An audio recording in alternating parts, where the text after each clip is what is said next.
हाँ तो नमस्कार मेरे साथियों, आज आप मेरे साथ 2.2 का पहले का दूसरा प्रश्न हल करने वाले हैं। साथियों, आपकी जानकारी के लिए बताऊं कि इससे पहले पहला चैप्टर और इसकी प्रश्नावली के आगे वाला प्रश्न मैंने हल करा दिया है। उनकी जो लिंक है ना, मैं आपको डिस्क्रिप्शन में दे दूंगा, नहीं तो वो आपको वीडियो प्ले लिस्ट पर भी मिल जाएगी, वहाँ से जाकर देख लीजिएगा।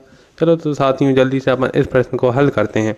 साथियों, इस प्रश्न में क्या है ना, सीधी सीधी बात, कुछ नहीं करना, आपको पता होगा। पहले क्या करना है, शून्य ज्ञात करने हैं। शून्य कैसे ज्ञात करते हैं? शून्य ज्ञात करते हैं गुणनखंड विधि द्वारा। ठीक है ना साथियों, यहाँ पे इसके गुणनखंड कर लीजिए। गुणनखंड करना आपको आता होगा, नहीं आता तो इसमें देखते चलिए किस तरह से करना है। ठीक है ना मेरे साथियों, ये देखिए। फिर अपन ने किया, यहाँ पे 2s कॉमन ले लिया, तो यहाँ पे एक s बचा, माइनस में 1 आ गया। ठीक है ना साथियों, अब यहाँ पे क्या करेंगे, यहाँ पे माइनस का 1 कॉमन लेंगे। यहाँ पे क्या होगा साथियों, माइनस का 1 कॉमन आएगा। माइनस का 1 कॉमन क्यों आएगा? क्योंकि 1 को ब्रैकेट के अंदर क्या चाहिए, प्लस प्लस है तो पलट जाना चाहिए। अगर माइनस का 1 कॉमन लेंगे तो यहाँ पे क्या होगा, ये चिन्ह पलट जाएगा। ठीक है ना साथियों, अब देखिए अब क्या करना है, ये होगा। ठीक है ना मेरे साथ, ये देखिए आ गया। अब क्या करना है, अपन को इसके शून्य ज्ञात करने हैं। शून्य किस तरह से अपन ज्ञात कर सकते हैं, ये देखिए ज़रा।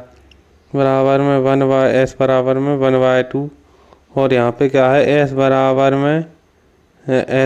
में कितना होगा, 1/2। यहाँ भी 1/2 ही होगा। ठीक है ना साथियों, 1/2 ही आ रहा है। अल्फ़ा बीटा बराबर ही आए, मतलब अल्फ़ा बीटा दोनों सेम ही आएंगे। ठीक है ना साथियों, अब क्या करते हैं, देखिए अपने ये शून्य ज्ञात हो गए हैं, अपन इनको अल्फ़ा बीटा ही मानते हैं। अपने ये शून्य होते हैं ना, इनको अल्फ़ा बीटा कहते हैं। अब देखिए, अब इसकी जांच करनी है।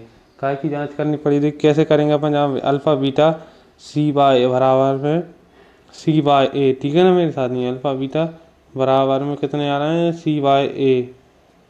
देखिए यहाँ पे अल्फ़ा बीटा का मान कितना है, ये रख दीजिए, 1/2 ही है ना, ये रख दिया। इनटू में c का मान कितना है, देखिए c का मान कैसे ज्ञात करेंगे, ये बड़ी बात है। आपको एक बहुपद पता होना चाहिए। बहुपद, इसको बहुपद कहते हैं। ठीक है ना मेरे साथियों, ये बहुपद का रूप होता है। कौन सा रूप होता है, वो क्या कहते हैं, विस्तारक रूप। मतलब ऐसे इस रूप का बहुपद होता है। देखिए, अब देखिए जो a की जगह पर आ रहा है वो a का मान होगा, जो b की जगह पर आ रहा है वो b का मान होगा, और जो c की जगह पर आ रहा है वो c का मान होगा। अब देखिए यहाँ पे c का मान कितना है, -4।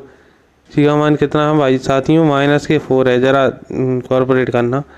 देखिए नहीं नहीं नहीं नहीं, c का मान है 1, और b का मान कितना है साथियों, -4। ठीक है ना साथियों, यहाँ पे देखिए